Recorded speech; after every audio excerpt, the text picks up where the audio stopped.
So basically, I moved in August 27th, right, this summer.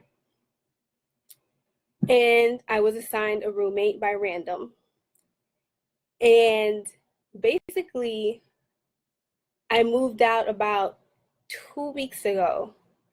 And I moved out because I felt like I was unwanted in my own room, right?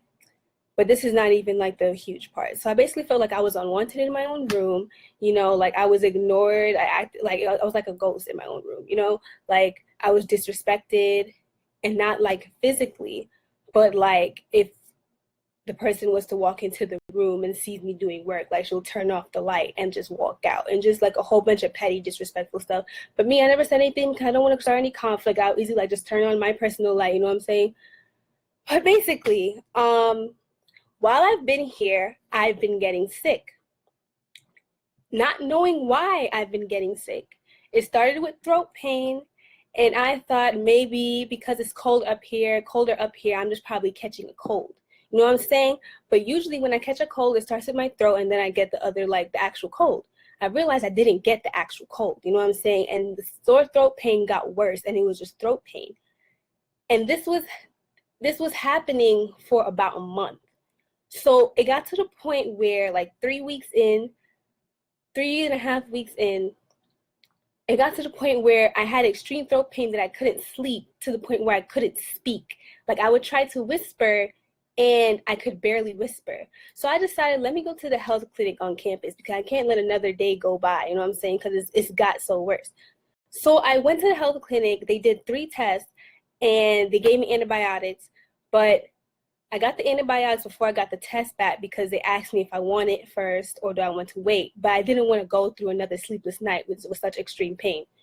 So took the antibiotic. The 3 tests that they did came back negative, right? Still, nobody knows what's wrong with me. All they know is that there's some type of bad bacteria in my throat causing all this pain. So a couple of days go by, and I decide I don't need to move out my room because I feel unwanted, this, that, and the third. This is not how roommates are supposed to be, blah, blah, blah, blah. Like, it was a whole bunch of things going on. Mind you, I was really super nice with my roommate. Like, I shared my microwave, shared my fridge, fed her fish. She left every weekend, blah, blah, blah, whatever. So I decided to go about go look information by myself to go move out. So I found a roommate real quick, and I was going to move out. So one night, I went in my room and I was taking little things one by one, just starting to move it into the new room. Out of nowhere, it's like I was existing for once since I moved in. My prior roommate asked me, "Oh, are you moving out?" She paused her movie and everything. I was like, yes. Like, I just said a one-worded response, yes. So she made a face, said, okay. And then I seen her texting on her phone. I assumed that she was just telling all her friends that I was moving out. 5 minutes later, I go down the steps of my old building, about to walk out into my new building, when I'm approached by my old neighbor and 2 RAs. My old neighbor tells me, "Oh, Chanel, I sent you something on the phone. You need to look at it. It's super important." Me not knowing what's going on, my hands full, I couldn't look at my phone. So she shows me on her phone herself.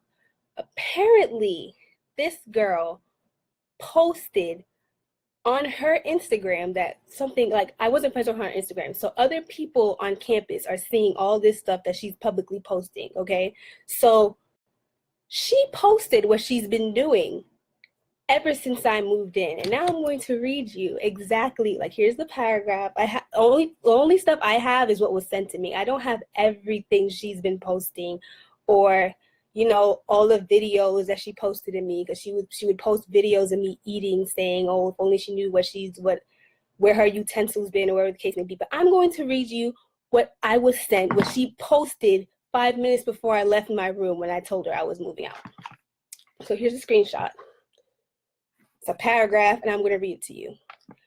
"Finally did it. Your girl got rid of her roommate. After 1.5 months of spitting in her coconut oil, putting moldy clam dip in her lotions, rubbing used tampons on her backpack, putting her toothbrush places where the sun doesn't shine, and so much more. I can finally say goodbye to Jamaican Barbie.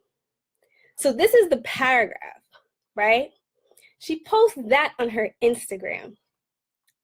Then she starts posting pictures of what she's been doing to me, right? So she posts pictures of my Steve Madden backpack. I don't know if you can see the little spots, but it's tampon blood stains, right? Tampon blood stains, okay? So she has her period blood stains on my bag. I don't have the bag on me because public safety removed it because they said it was a health hazard and the fact that I've been sleeping next to this thing. I usually keep my bag open right on my bed, right? See this little wooden post thing in the corner of my bed? I usually keep it hooked and then have the flap open. So the flap opens on my sheets. And I always sleep towards the bag flap where the blood is, right? I've been sleeping there for months. And the bag's been hanging there and I wasn't using it because I have multiple bags, you know what I'm saying? So I use different bags and that one's just been sitting there with blood on it. Me not knowing, right? Sleeping there, taking in all the nonsense. But that's just my backpack. Like if you really go in depth. Now here's another picture that she posted, okay? This is something that was in my fridge. Of my fridge that I shared with this girl that I didn't know she had this type of shit in it. I'm just thinking, I'm sharing the fridge with her, I bought the fridge, I bought the microwave, I'm sharing my stuff with her, and I don't have a problem with it, you know what I'm saying? I'm thinking it's just food. Sis posts a picture and says, like, this is moldy clam dip that I've been mixing in with her face lotions.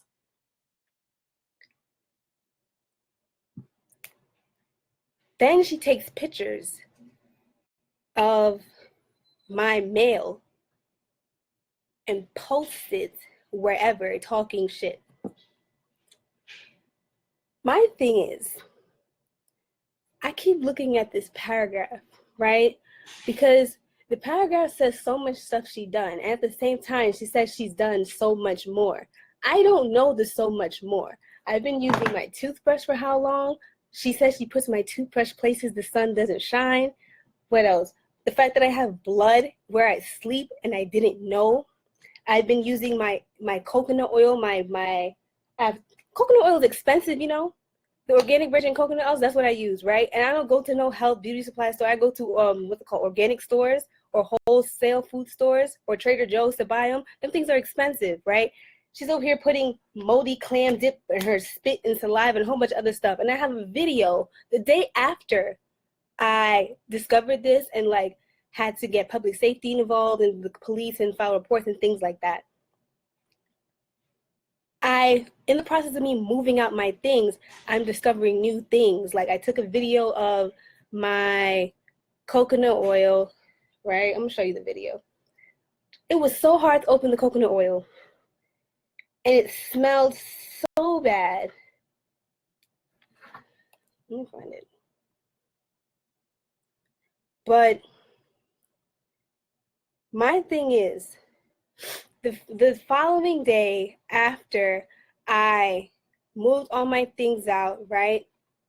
That night I had to sign. I was up until 4 a.m., 5 a.m. moving things out and things like that by myself into my neighbor's room because I had to sleep in my neighbor's room before I moved into my actual new room because I didn't know all this stuff was going to happen. I had to fill out a no contact agreement, which is basically kind of like a restraining order, but campus wise, just no contact. Like me and her can't have any contact with this, that, and, any of that. So the following day, after I moved all my stuff into my new room, and the people who are in charge of the residential life on campus come to me to collect my old room key, right? They come to me, knock on the door, I give them the old room key, I sign it out, and it's this lady and then there's this man. And instead of taking the old room key, signing out, and going about their business, they say, oh, I just want to reassure you about the no contact agreement. So I'm like, oh, yeah, I already know, because when I signed the no contact agreement, it's like 4 bullets. And the lady who I signed it with, I made sure I questioned every single one of them bullets so I don't, go against it. And they're telling me, oh, well, just to let you know, the situation is over, so don't speak about it or else you can be removed from the residential side of campus. Basically saying I can't live on campus. Like that will happen if I speak about the situation and saying the situation's over. How's the situation over? The situation just started. This don't make no type of sense, right? Plus, the no contact agreement, I went with a meeting with the same lady who I signed the no contact agreement with today, right? This chick said she was confused. She basically said that my no contact agreement had nothing to do with the situation. It's just I can't come in contact physically with the old roommate, vice versa. She can't have my phone number or social media or anything like that. There's just no contact. That has nothing to do with me speaking on the situation or the situation being over. The situation isn't over. Nothing's happening, right? And then at the same time, nothing can be done, right? I can't get anything done like to progress in like the whole situation, because you have to wait for public safety to finish the investigation in order for this to go like up. You know what I'm saying? So like things can actually start happening, right? What's it called? Why it doesn't make sense? She should be exposed. What kind of madness going on? What the fuck, bruh? But yeah, nothing can happen unless public safety finishes the investigation. And then at the same time, I have like professors running me all around the place to talk to different people or to talk to them, and they're all saying the same thing, like what's happening, like what's public safety doing about it, like what's going on, like what's happening.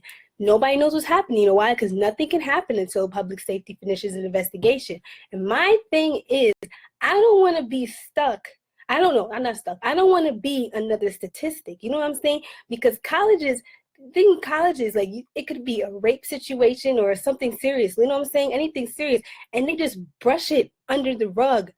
And then they just leave it until the situation disappears. Like they don't take care of it at all. And it's like a proven fact. You know what I'm saying? And it's the fact that I'm coming into college my freshman year and all this shit is happening. Multiple crimes is committed in this thing. Multiple crimes was committed in this thing. And it's the fact that nothing's being done. And I'm not about to sit here and have this thing just dusted, like blown away in the wind and nothing happens. You know what I'm saying? And the fact that I'm black and my old roommate was white, right? If the roles was switched, I want to know if it would be handled the same way, right? Because I damn well know it wouldn't. This don't make no type of sense. Everybody's saying the same thing. What's happening? I'm just sitting here. Nothing's happening. Why is nothing happening? Because the school is just taking their time with this investigation. Why? I don't know.